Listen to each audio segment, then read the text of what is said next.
Yeah. No, I don't have to do that.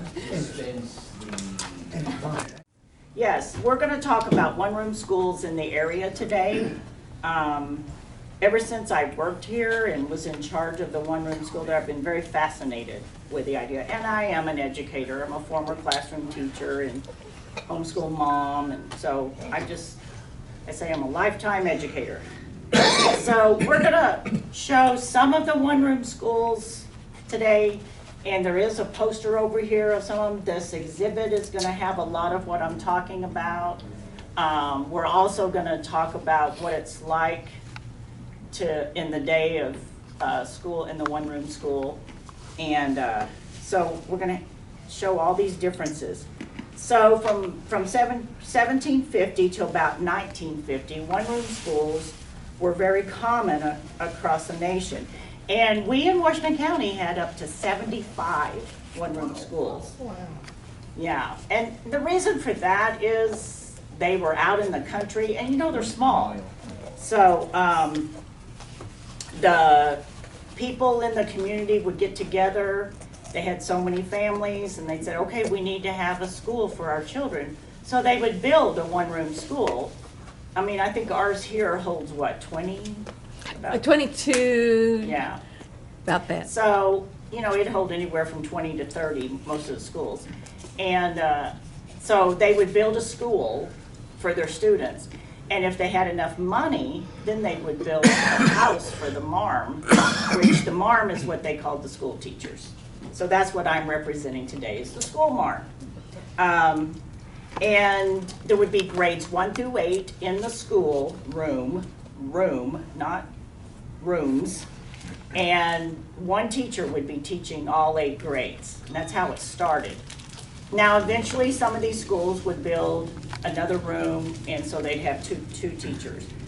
But anyway, and also they would charge the students, the families, $1 per student sometimes. And I read somewhere where one father, how he paid the tuition was he provided the firewood for the classroom. And let's see, make sure and before the 1800s, many of the schools only had boys in the classroom because there was the mindset that girls didn't need to go to school, they needed to stay home and learn how to become wives. And the boys were taught by school masters. But the Civil War changed a lot of that, and all the men went off to war, so we had to have teachers, so the women started teaching. Okay, gotta remember to do this. Oh, I gotta remember it turned on, sorry.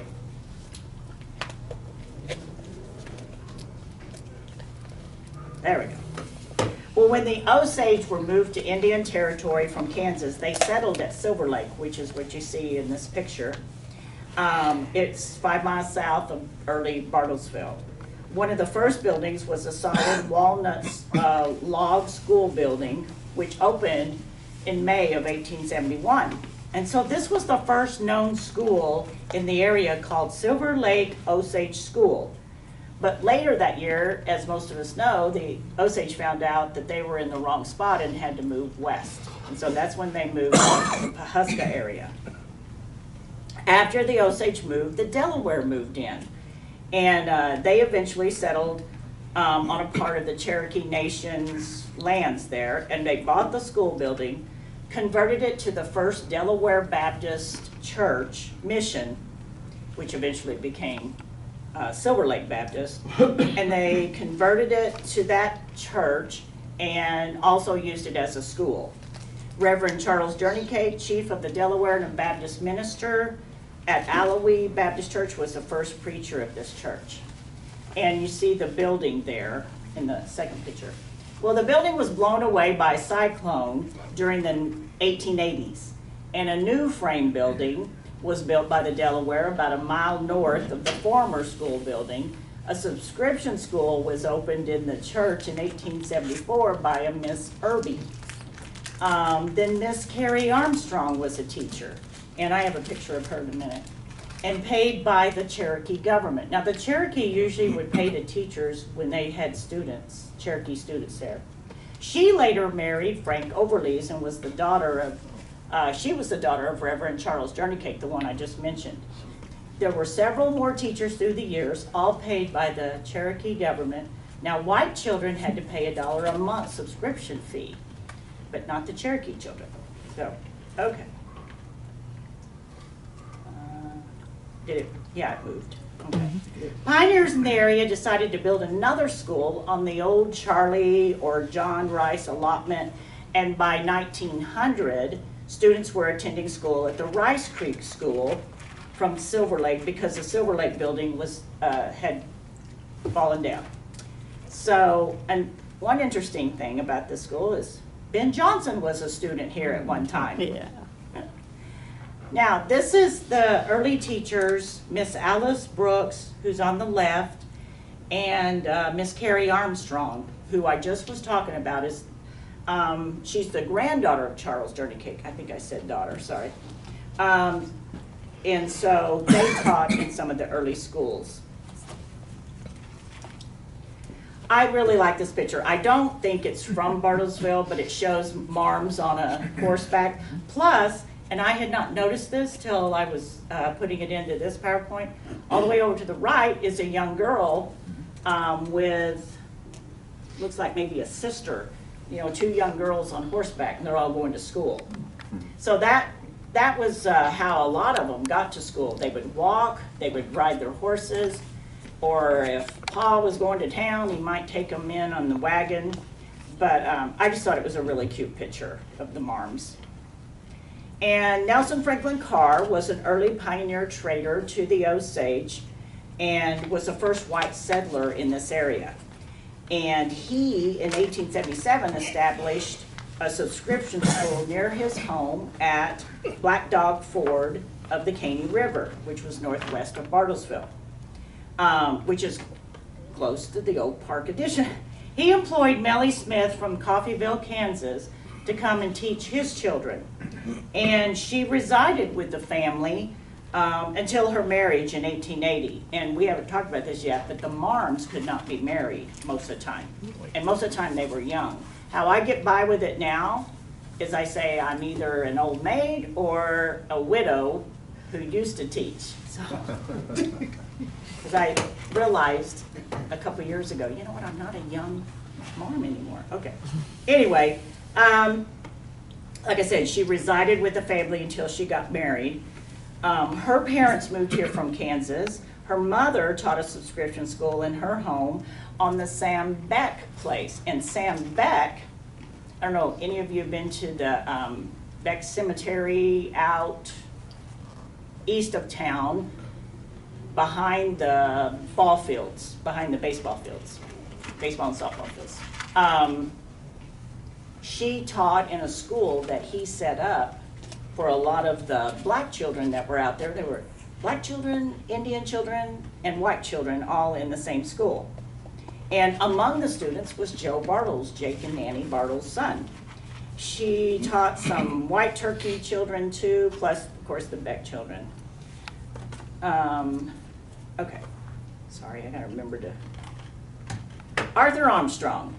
He moved to the area and built a couple of schools. There's the one that you see at the top right. He built along the banks of the Caney River down here at Delaware and Tuxedo now. There's a big green space there where the South Settlement was, where Johnson and Keeler moved. Set up a little, that's actually where Bartlesville started when it became incorporated as a town, was down at the Caney River there, not where Jake was. But anyway, so Arthur started a school there. And then the woman in the teacher at the bottom is Miss Emma Hobart. And I believe she is on one of the panels over here, yes. She later married Harry Jennings, who was the editor of the newspaper. Okay, notice that building, it moved around a lot. And it became the ice cream store at 2nd and Osage. Now that building's no longer there. That's a lot of kids, Kenny. And before that? No, in the previous photograph, there were a lot of kids there. There were, yeah. So that building may be bigger than what we think of when we think of a one-room school. Yeah. And this is just, I'm going to show you some schools. Frank Riggs, the photographer that took so many of the pictures here, who we all of us historians love, and he and Elmer Sark went out in the 1920s and took pictures of all the schools in the area. And so a lot of these are from that. This is Scudder School in the top left. It was near the Nowata County line, established in 1917 and was annexed to Dewey in 1940. There's a replica of that school out at Prairie Song. Kenneth really liked the history of Scudder. I think he may have even had... Some of the family went to that school. Yeah, some of his family went to that school. So he named it Scudder School. Right. So it's out at Prairie Song right now. And this is Jesse Creek School. And this was one of the earliest schools in the county. It was built of logs in the late 1800s, located 2 miles south and 1 mile west of downtown Bartlesville. It was moved in 1909 from the north side to the east side of Circle Mountain and renamed Circle Mountain School. Some of these schools are really hard to figure out where they were because they kept moving them. You know, now you can't really move the buildings like they did then. Classes were actually held in a tent while the move took place. But then on April 19, 1911, a tornado badly damaged the school. But luckily, the teacher at that time, a Miss Weatherhope, she saw the threatening weather coming, and she let school out in time for the children to get home before the cyclone hit the building. So then a new Circle Mountain School was built just south of there. Citizens voted in 1957 to annex to the Ochelata School District, and the students then rode school buses to school. The building was later used by Aldrich Flowers. Some of you may remember that, and this is what it looks like now, or at least what it looked like in 2010 when I took the picture. It's pretty much empty, I think, but it's at the base of Circle Mountain. And this is, so many of them look alike. This is Fish Creek, and it had been located in about 3 different places. The second one was badly damaged by a tornado. I find that interesting. We have several that, were damaged in tornadoes.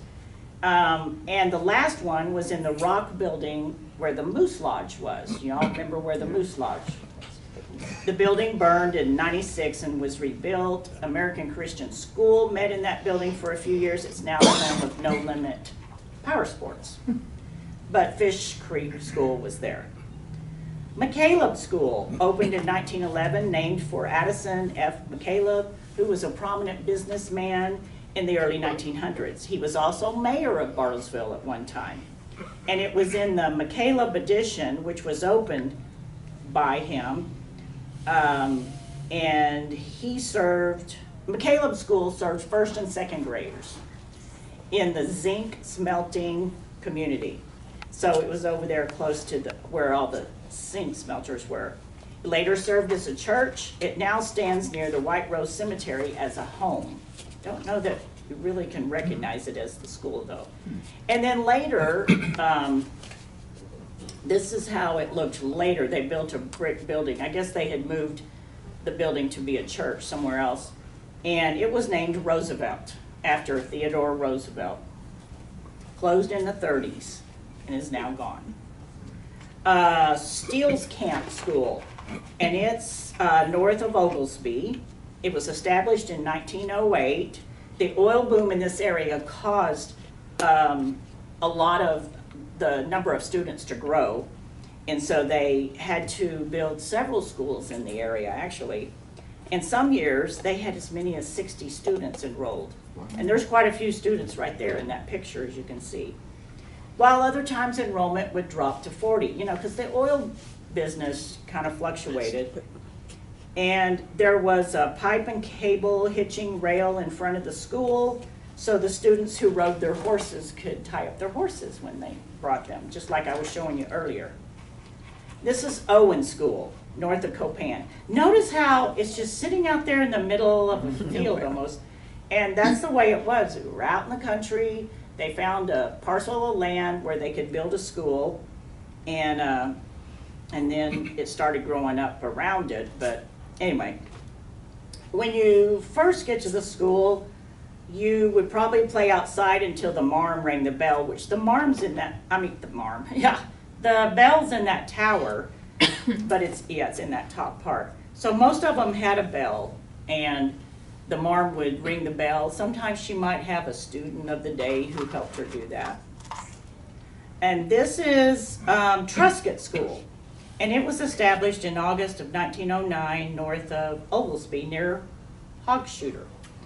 And it was named for J.H. Truskett, who located in the Hogshooter district in 1894. Because there were no schools in the area, he gave an acre of land. And this is usually what happened. Somebody would realize a need for a school, and they would give part of the land so that they could build it there. He actually paid for the first teacher, Minnie Eakes, is her name. And it was remodeled, and because of the oil boom, which caused an influx of new students, a new school was built in 1920 with 2 rooms, just like I was telling you that sometimes happens. Well, New Harmony Baptist Church bought the old school and moved it a quarter of a mile away for their church services. And you notice, I don't know if you can really see, the teacher all the way over to the right is dressed a lot like I am.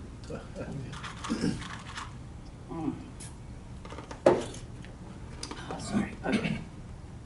Post Oak School, again, see the big field all around it. It was an early Baptist mission school established shortly after the Delaware came to the area in 1876. The earliest settlers' children attended the school along with African Americans' children. So I think that's really cool that there was no problem with that. This is the second building that you see in the picture. And sandstone from the first Post Oak School was incorporated into this building. No, it was incorporated into the first building west of Popkiss Drugstore in Dewey on Don Tyler. Okay, this is, Lakeview. Some people wanted Lakeview and Oakland schools to be consolidated, but voters in the Lakeview district voted it down, and they chose to rebuild their school with a new brick building. And so finally in 1958, though, the school had to be divided into 2. And the south annexed into Bartlesville, and the remainder annexed to Dewey. So I found that interesting that they annexed to 2 different buildings. I had a question for you. Yeah. On some of these pictures, I can't really tell, but does it show the Indians and the blacks and the whites all in the kids? Can you see them, or I can't? I don't know if you might have to get up close, but a lot of these are going to be in the program here. Okay. I think, anyway. Exhibit, that's what I was trying to say. It is hard to tell sometimes. Like the school that was down at Beck's probably would have, but I don't know that that really showed. I don't know that we have an actual picture of the school on the Beck property. I'm not sure that we do. Yeah, it's just Melly, we talked about Melly's mom teaching down there. Yeah. Okay. Talked about that one. Oh, this is the teacher that taught at the Smelter School. And Smeltertown School is what it was called. And it was not an easy job. And Miss Isla Berry was the teacher. And she did it, though, because they paid more money because she had to travel a little further away and because it was not in the best of condition, the school was. But she chose to teach there and walk from her downtown boarding house because, like I said, it paid $10 more than any school she could have worked at in town. I assume she was teaching kids who perhaps were recent immigrants too. Right. Yes, that, I'm sorry, Yes. I forgot. The students were Polish. Yeah. So a lot of them probably were having a hard time with their English Yeah. too. So it was a difficult job. That's why they paid her more. Yeah. Yeah. Were they Polish because they worked in the zinc mines? Yes, yeah, Okay. I don't know if Okay. you, yeah, okay, see, there's the zinc there. and the zinc mine. And yeah, these were all, she lived downtown in a boarding house, and she had to travel out to, you know, where the zinc smelters are, and that's where the school was. This is, in the early 1900s, Washington County had 2 one-room schools for black children. And the top left is the Daniels School, served the black children in the Oglesby area because it was built on Mr. Daniels' property. The school met in what was called the Colored Baptist Church. No relation. No relation. The conditions of the church were horrible, and they eventually built a nicer building on Mr. Daniels' property. In 27, the students were admitted to regular school. Now, the bottom photo is Dunbar School for the black students in the Dewey area. And a nicer one was finally built for them, too. This is Cotton Valley School, which was located east of Copan. And in the early 60s, a new concrete building was constructed for Cotton Valley School, but eventually they had to consolidate with the Copan schools. So the newer building was turned into a home. All these one-room schools I'm showing you are, most of them are not standing anymore, and if they are, they're homes now. Makes me sad. Yeah. Blue Mound was near Dewey. Sorry, I don't have a clock in front of me. I gotta be sure. It's It's 12:20, behind me. 25. Yeah. I'd love to see if that's still there. Okay, Blue Mound School was moved into Dewey, into town of Dewey by the Assembly of God Church. And it is sitting on Highway 75 and 9th Street. It was an antique store at one time. I think it might be empty now, I'm not sure. If you can kind of picture where that would be. It's been added on to, of course, when it was part of the church. Oh, yeah. Town of Ochelata originated in 1899 when the railroad came through and established a station called Otis. That same year, subscription school was established. And several area schools eventually consolidated into this school and is now the home of the Caney Valley Elementary School. That building's still there, isn't it? Yes. Yeah, it's an administration building, I think. Yes. Did I not say that? Thought I had that written down. It was the elementary school for a while, and then they built a new elementary school building, and then the high schoolers moved to Ramona here.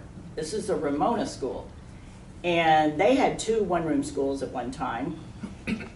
Ramona was known as the town of Bonton at first, but they changed their name to Ramona in 1899 in honor of the Helen Hunt Jackson novel of the same name.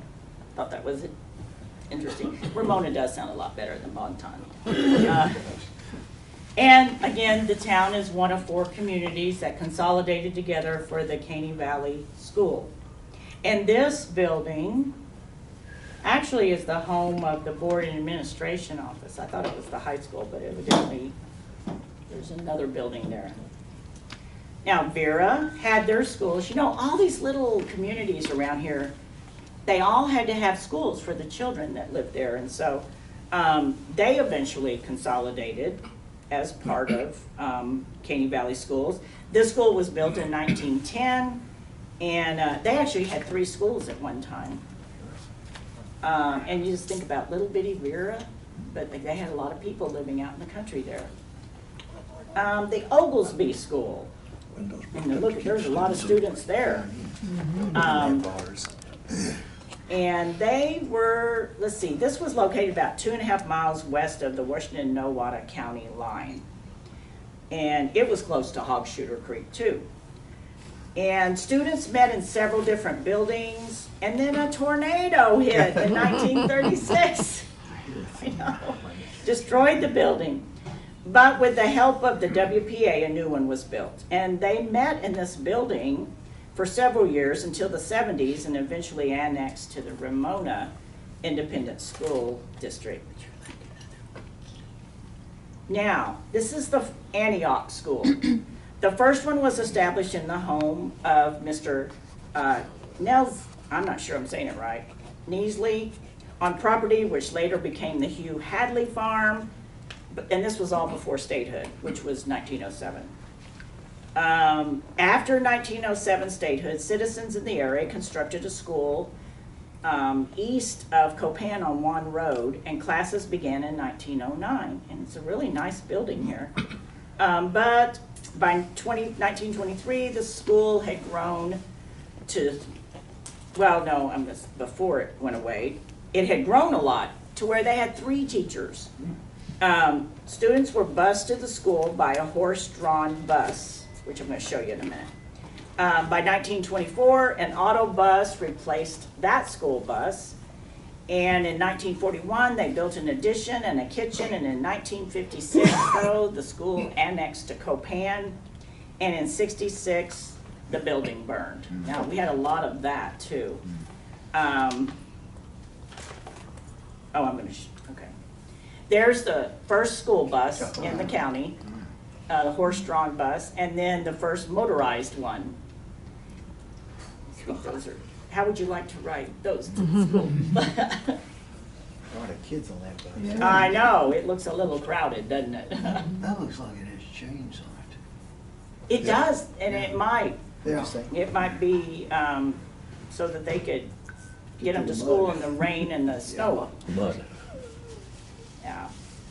Because when I had taught in Copan, they didn't have school on snowy days a lot of times because our modern buses couldn't get out in the country. Now, here is a picture of the Antioch School shortly before it burned.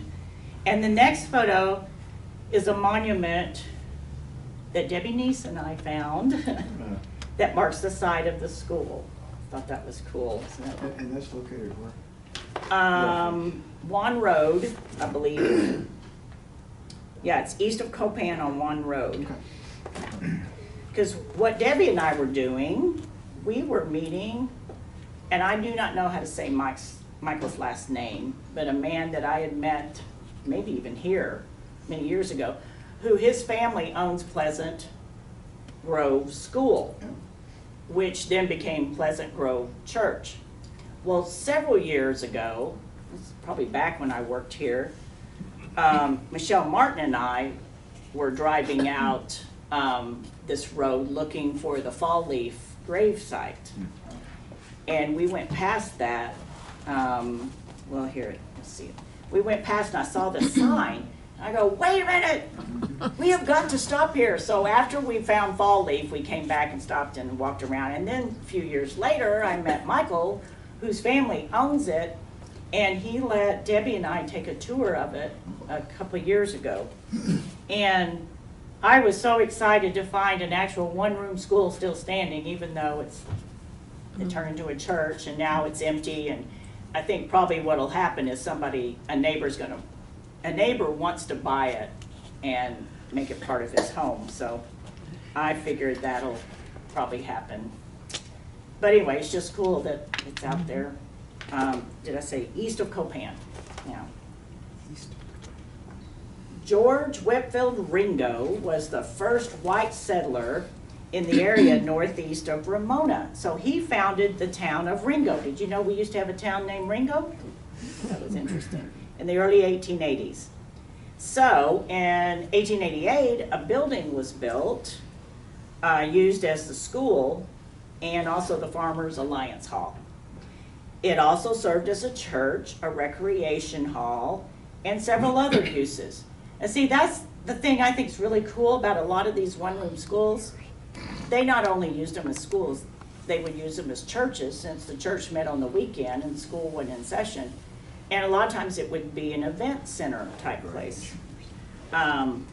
So then eventually somebody else built a new Ringo School, and it was called Ringo No. 2, just a short distance from the original. And then in 1921, the citizens voted to annex their district to the independent district of Ramona. So we see in some of these communities, some of the people wanted to annex the school into the bigger city, and some of them didn't. Bigger city, Ramona. But I mean, that was the biggest one around It's there. all relative. Yeah. So the top right photo is from the original school in 1895. Say the top right, that's students. I may have had them in the wrong order.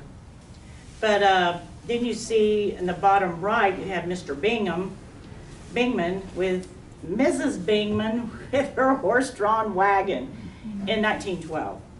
And then you see in one of them, you see a boy with his horse and a girl with her donkey. So she had ridden her donkey to school, and the boy had ridden his horse to school. Now, these pictures, just like somebody said, well, they are hard to see. I mean, this is the best we have. This was the early days of taking photos, and of course you didn't have your cell phone type where you could see what it looked like immediately. And also, by the time that they got donated to the museum, they may have been copied a few times, and so we just go with what we have, the best we can do. Sugar Mound School, an early Cherokee school north of Ochelata. And, oh, the clock's not up there anymore. So what time is it? It's at 35 after. Oh, okay.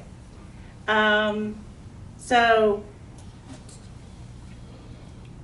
this, okay, I'm sorry, eventually a new building was built across the road and became a new school called Matoka. Now, have we all heard of Matoka? Mm-hmm. Sure. Yeah, on the way to Willow Rock. After the railroad established the Matoka switch in that area. In 1910, the owner of the land, John Irwin, decided he didn't really want the building on his land, and he had it moved to the county right-of-way. It's one way to do it, I guess. He knew that they were going to have to do something about it. So the men in the community, of course, didn't like that. So they just tore down the building and rebuilt it further south. Now, during the process of the rebuilding, the bell disappeared and they never found it again. So, yeah. In 1926, the Matoka School annexed to Ochelata. Right, Ochelata. Yeah. Sorry. Okay. Well, when when Oklahoma became a state in 1907, Washington County was divided into 19 school districts. You can imagine. The citizens of the Hillsdale community felt that the closest school was still too far away, so they built a school in 1911 and formed their own district. And students attended Hillsdale School for 35 years. Well, the oil boom caused a big influx of people until the 1940s. And then in 47, the community of Hillsdale voted to disband and consolidate with the Midway School. And when the two schools consolidated, then the school was called Middale.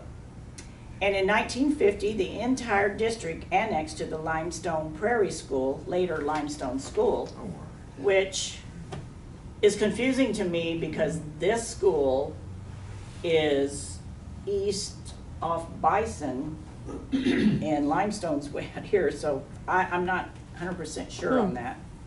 But when I was working here at the museum, a friend of mine that I'd known when he was a kid at First Baptist, Brandon is what his name, but I always called him Brandy.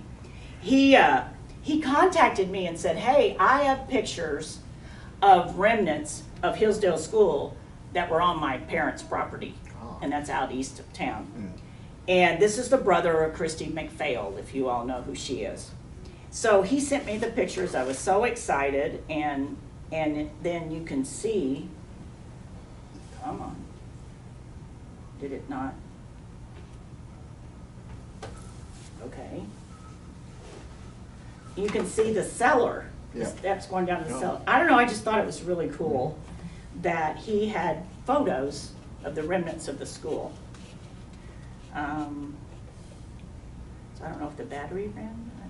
Okay, January 15th, 1897, we became known as Bartlesville, Cherokee Nation, Indian Territory, and it was officially declared a town. And had 40 homes, 41 families, 20 business homes, and 3 public buildings. And what this is, found this in the museum here, the first ordinance and minute book that talked about establishing the schools in town. And So it talks about all the different schools they had. I just thought it was cool.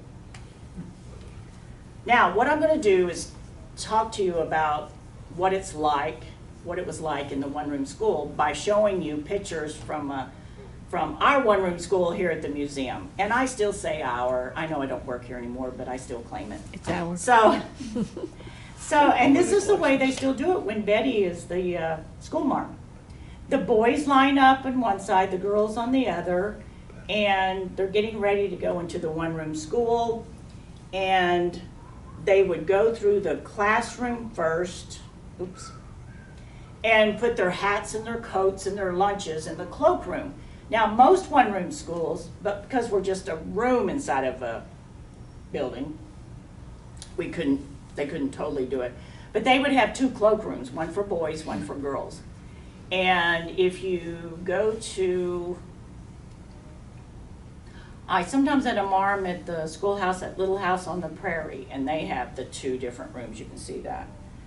So anyway, they would have to hang up their coats and hats and put their lunch pails down. And then here is the classroom. Boys would sit on one side, girls on the other. So, most of the time they would put the younger ones in the middle because the stove would be in the middle of the room. Now it's not here, it's actually over to the side because it's not a working stove. But the teacher was responsible for gathering the firewood if she didn't have somebody helping her. I think I told you about how one school, a father provided the firewood. But she would have, a lot of times those older students, remember she's teaching grades 1 through 8. So she would have those older students help her gather the firewood and put into the stove to heat the room. Okay, and remember there's no electricity. So they have gas lamps, and we have some back there to represent that. They aren't actually gas lamps, gas lights, but, and then we have some school marms. And when my job when I was here was to get school marms to come and teach in the classroom. We've had a hard time finding too many of them, so Betty usually does it herself, and then some others of us give tours. So you'll notice they're dressed a lot like me. Now Helen did like to wear her dark blue skirt, but the marms were very stern and a lot of times were considered mean. Now these ladies weren't. We had the best marms. And I don't know if you came when Sarah Wynn spoke a month or 2 ago. She was one of the marms here too. So anyway, like I said, they were usually young. And of course all our marms weren't because they were retired school teachers. But anyway, what I want to do is read some of the rules that the marms had to obey. You may not marry during the term of your contract. You are not to keep company with men because after all, if you do, you'll end up getting married. You must be home between the hours of 8 p.m. and 6 a.m. unless you're attending a school or church function. This is my favorite one. You may not loiter downtown in any of the ice cream stores. What? I had to research that. And I think what I found was that ice cream stores, most of the people in the ice cream stores were men. So they didn't want them loitering around where all the men were hanging out, which meant they also couldn't go to the billiards hall. You may not travel beyond the city limits unless you have permission from the chairman of the board. And you may not ride in a carriage or automobile with any man unless he is your father or your brother. You may not smoke cigarettes. You may not dress in bright colors, hence the black and white. You may under no circumstances dye your hair. And you must wear at least 2 petticoats. You can't have the light shining through your skirt to show you have legs.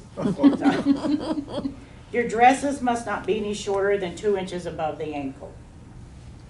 And she had to clean the schoolroom every day. She had to sweep the floor, scrub the floor at least once a week. She cleaned the floor every day, scrubbed the floor once a week with hot soapy water, clean the blackboards at least once a day, and start the fire at 7 a.m. so the room will be warm by the time the kids came in. And she would have those students a lot of times help her with some of that.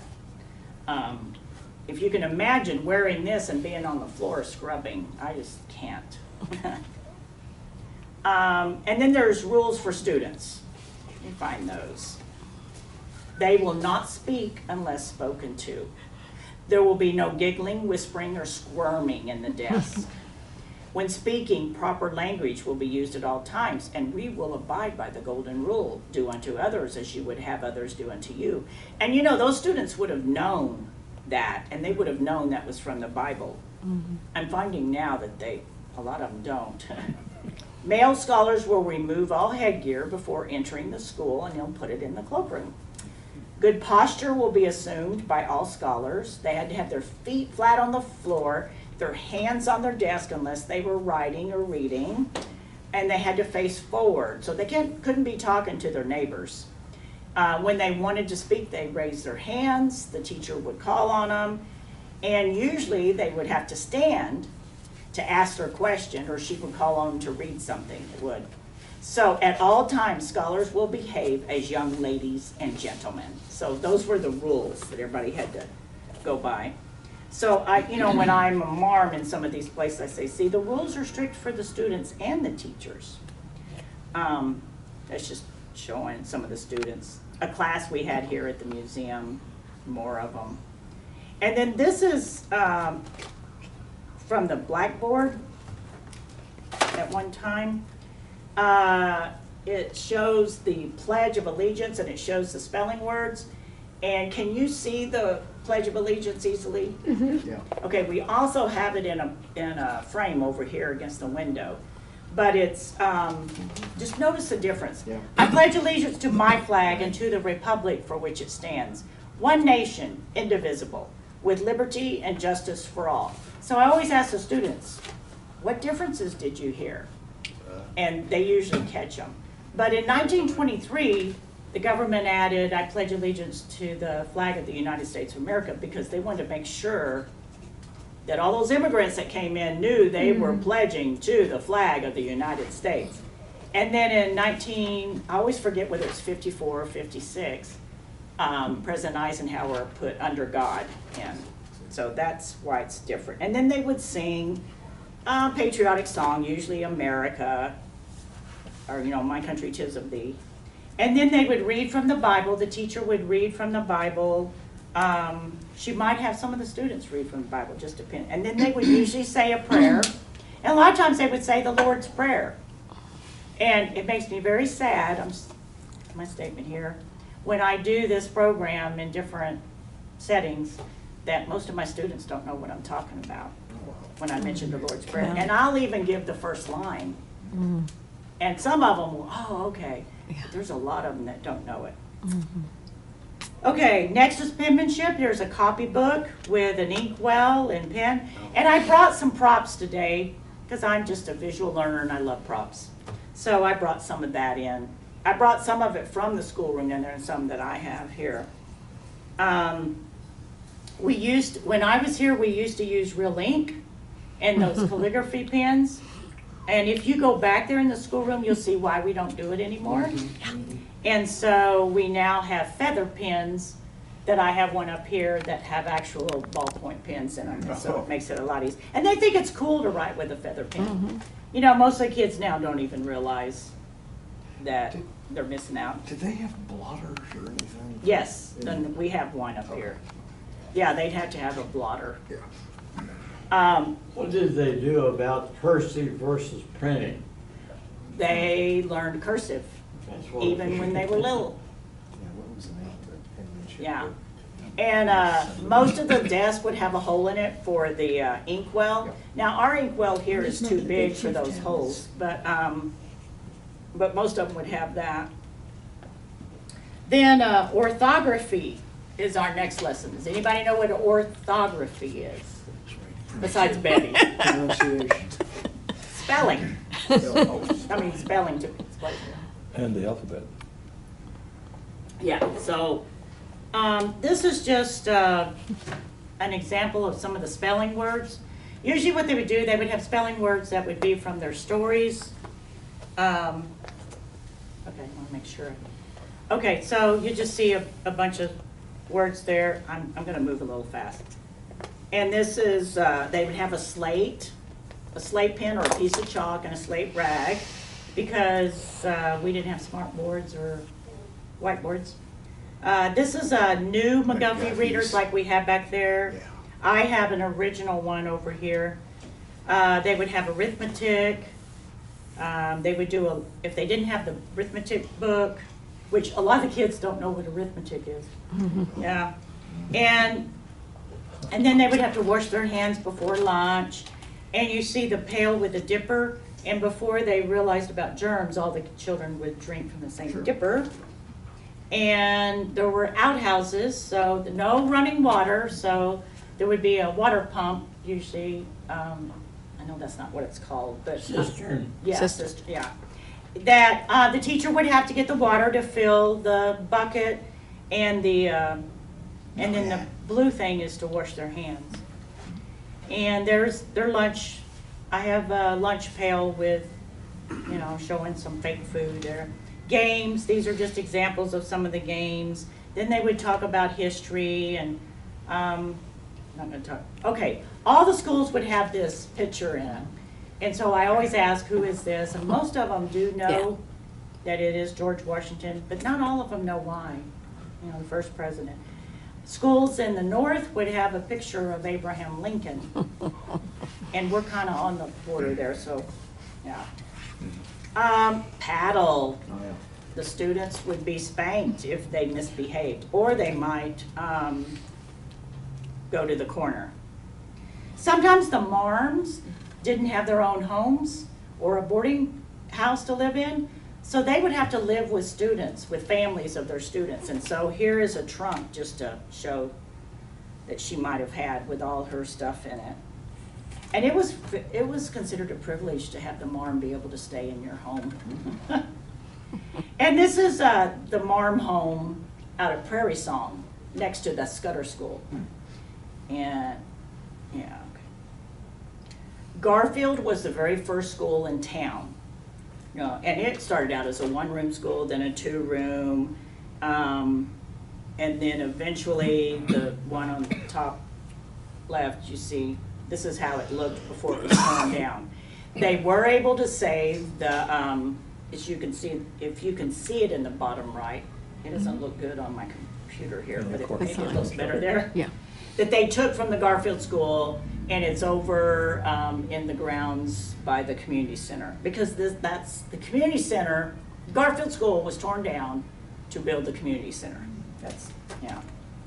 Okay, now what I want to talk to you about is this school. And Jay Jensen sent me some info this last week about this. I saw him at something else a couple weeks ago, and he was telling me about it. I said, we got to include it.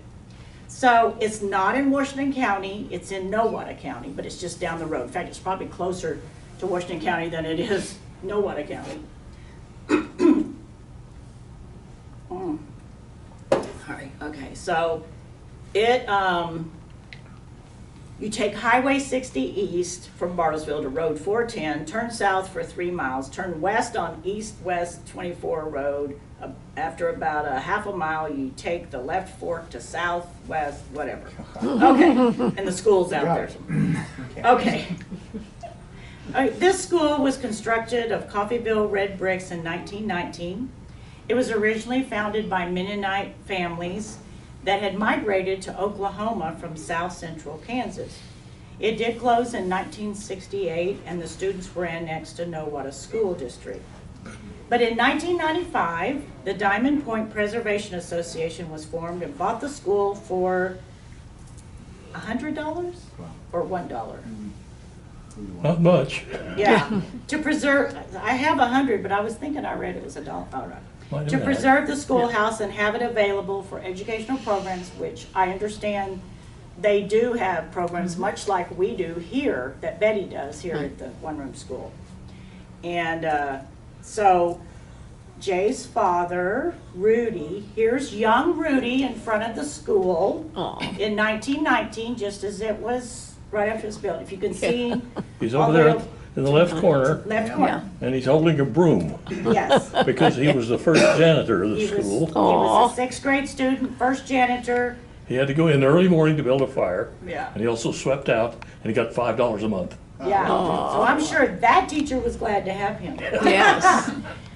He was a student So though cute. for only 1 year because then the family moved. They moved away the next year.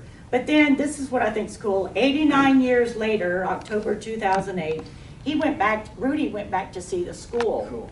I'm assuming you took him, Jay. Yes? Yeah. This picture was taken 12 days before his 101st birthday. Wow. He lived to be almost 104 years old. Wow, So he fabulous. went to that school?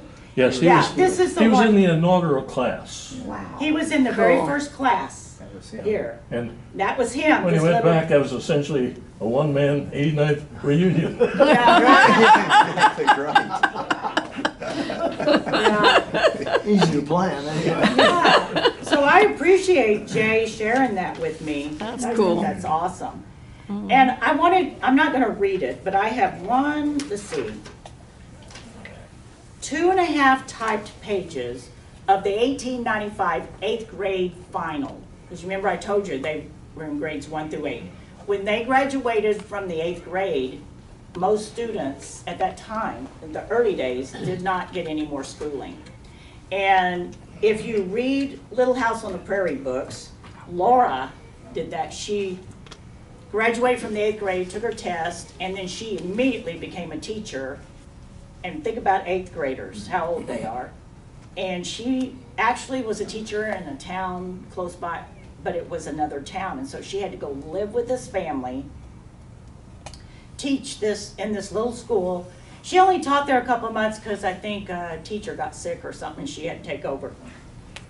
But she had to take this test. It's crazy what all they had to know.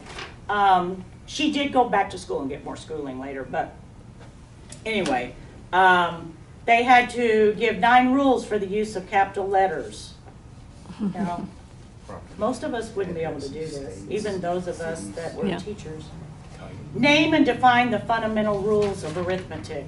My dear Aunt Sally. Relate the causes and results of the Revolutionary War. I'm just picking one from each.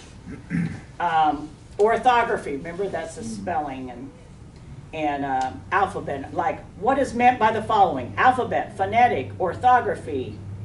Something I can't say. I can't pronounce it.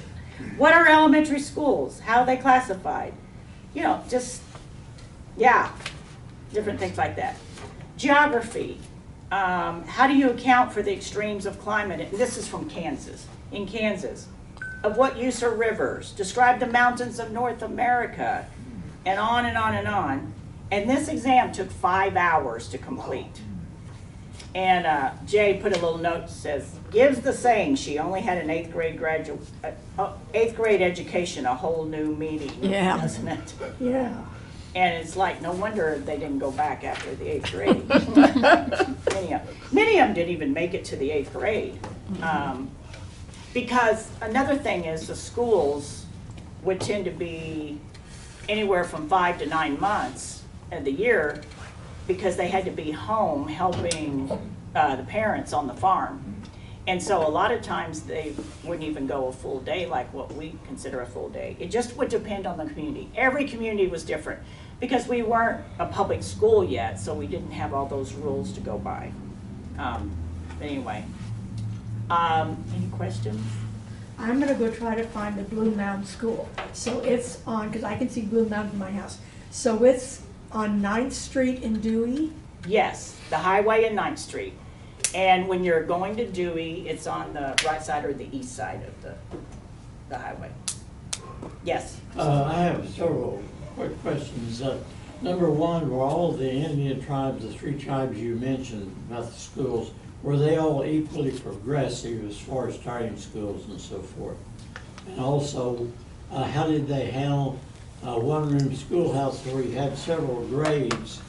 And also the textbooks the kids had, did they keep the textbooks? I forgot to talk or were they about- handed down? I forgot to talk about Mr. McGuffey. Mr. McGuffey started noticing that adults couldn't read, and that saddened him, number one. because they couldn't read, but they wouldn't be able to read the Bible. So he decided to write a curriculum for students in the schools, and he wrote them in different levels. So like you had a first level, second level, third level.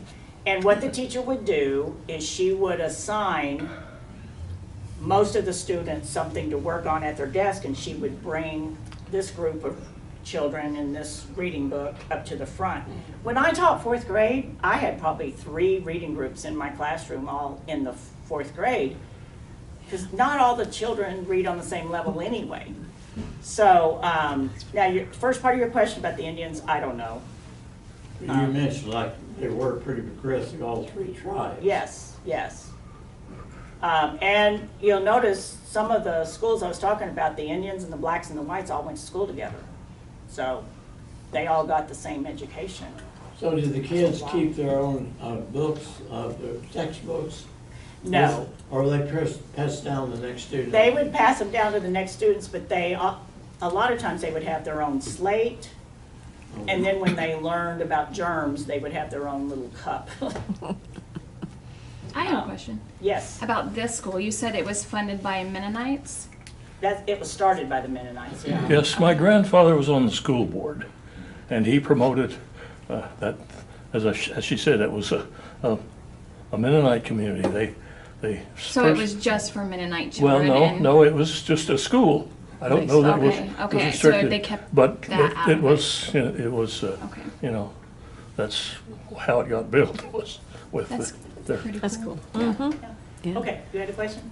So I have lots of questions, but the first one, it sounded as if through your presentation that the community members were building the school, somebody donated the land, somebody was donating the firewood, they had a subscription program. To me, this sounds like a very, like a private school. What was the role of the federal government at this point in time? When you're talking None. about school books, I'm assuming the local community was generating the curriculum, the local community was generating everything that was going on. Yes. Yeah. The Department of Education was No. There programmed in wasn't a 1980. Well, That's but recent. that's a 1980 invention. Right. So prior to 1980, was it the local counties, the local states, the local communities that invented education and programmed education? Well, I think the one slide where I showed the minutes of the first school board in town, they, like Mr. Johnstone, forgot who else was in there, got together and decided to build like Garfield. So it went to like the towns, like Copan and Dewey and Bartlesville. The governments in those towns established schools eventually, and that's why a lot of these little schools had to annex into schools, because people wanted to go to the big school. So at some point, we entrusted the federal government, because that's who runs our school system now. I know, and Yeah, that that's, was And that's a biggest- shame. I'm just saying that as, I'm not saying it as a fan, I'm saying it as Yeah. an anti-fan. Oh, yeah. There was a school over in Rogers County, about 8 miles west of Bushyhead, off of Highway 66. And that used to be, it's torn down now, but it was just built by the neighbors around there. Right. They wanted to educate their kids. They That's installed a how lot of most of these schools. were. Yeah. Because they wanted their children to get an Right. education, so, yeah. I And they think- would hire the teacher, like I said, just like with what Nelson Carr did in his home, he hired Melly to come and teach his kids. And I think some neighboring kids were included in that school too. And we named our one-room school after him because of that. Yes, Like- Jay? It was like Oh. pre-revolutionary schools in New England. They had almost complete literacy, but it was all very local and Yeah, subscription schools. Yeah. Yeah. Probably the teachers brought their educations with them from wherever they got them, Right. sometimes maybe teachers' college or so Yeah. forth. And that was a large part of the Yeah. determinant of the I mean, curriculum. there would be a school board made up of Yeah. these parents, and they would have certain things they wanted her to do. But yeah, you're right, she probably had a lot of her own ideas and stuff. And if she was a musician, if she knew music, they would ask her to teach music and then some art, and all, but that wasn't always available. I think today, though, one of the problems is you've got such a broad curriculum and so many divided interests among all the students and teachers and all that stuff, so there's not a concentration like in math or whatever like there used to be. Should be, yeah. One of those. Yeah. These are, Yeah. these are Anything the four else? pieces of playground equipment that are Well, I mentioned thank you as for part of coming, the and thank you, historical Jay, for sharing about Hexagon. Diamond and Horn. then And thank you, Jay.